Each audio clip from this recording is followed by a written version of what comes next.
The business sense behind Carrie Underwood's MAGA makeover, the news that Carrie Underwood had agreed to perform America the Beautiful at Donald Trump's presidential inauguration was a shock to some of the country music star's fans, her LGBTQ plus fans in particular, who'd previously seen the superstar as a rare ally in the notoriously conservative genre.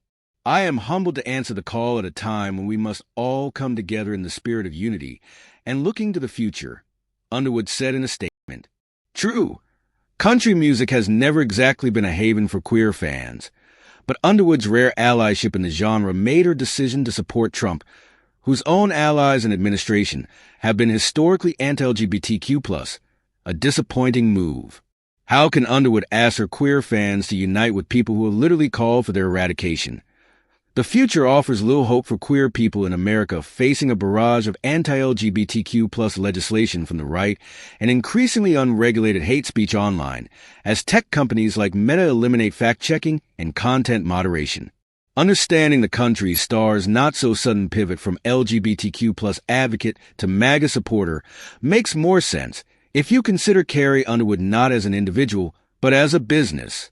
If you take a look both at her public LGBTQ+ advocacy and her embrace of Trump, you will see both are driven by the practical necessity of commercial success in country music. Follow MSNBC's live blog for the latest updates and expert analysis on Donald Trump's inauguration.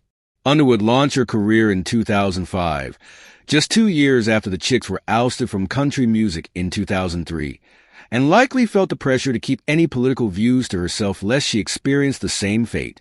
So, the LGBTQ plus community stood up and took notice when she made the case for gay marriage in a 2012 interview with The Independent, saying, "As a married person myself, I don't know what it's like to be told I can't marry somebody I love and want to marry.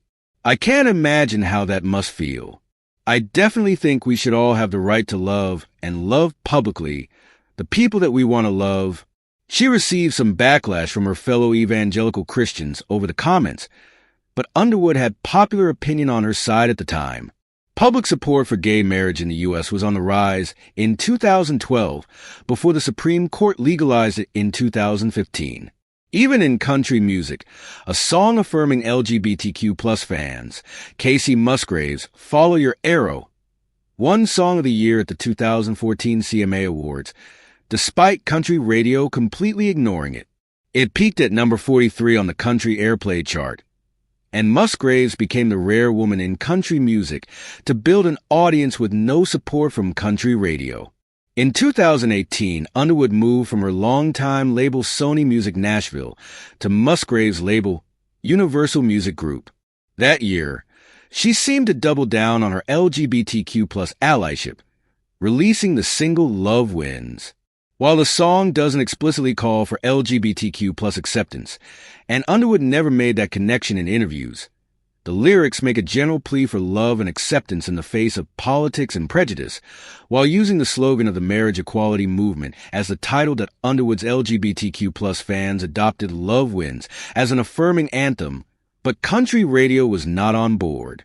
After 27 consecutive top 10 singles, Love Wins broke Underwood's streak and stalled out at number 11. Underwood later denied her music included any political messages at all, telling The Guardian in 2019, "I feel like more people try to pin me places politically. I try to stay far out of politics if possible, at least in public, because nobody wins." Fast forward to 2021, and any post-Chicks pretense of avoiding political discourse in country music was long gone. The January 6th attack on the Capitol served as a coming-out party for country star Jason Aldean, whose wife, Brittany, emerged as a right-wing influencer, posting her support for the insurrectionists in real time as they stormed the Capitol. A few months later, Underwood released a duet with Aldean, "If I Didn't Love You," securing Underwood's first number 1 on the country airplay chart in 5 years.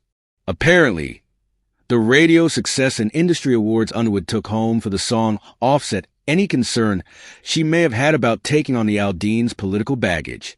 In May 2021, Underwood's husband, former professional hockey player Mike Fisher, appeared as a guest on former Daily Wire correspondent Candace Owens' talk show. That August, Underwood liked a video opposing school mask mandates from Daily Wire commentator Matt Walsh, who moved to Nashville where the outlet has been headquartered since 2020. As the debate over COVID subsided, far-right influencers like Walsh discovered a new source for outrage against the medical community: physicians providing gender-affirming care to transgender youth. Underwood stayed silent on that matter, but the Aldeans leaned in hard, selling clothing printed with anti-LGBTQ plus messaging as they accepted invitations to spend New Year's Eve 2022 and 2023 with Trump at Mar-a-Lago. Musically, Aldean translated all that MAGA grievance into the biggest hit of his career with 2023's Try That in a Small Town, which paints a cartoonish picture of the urban-rural divide, with the video depicting civil unrest stemming from the Black Lives Matter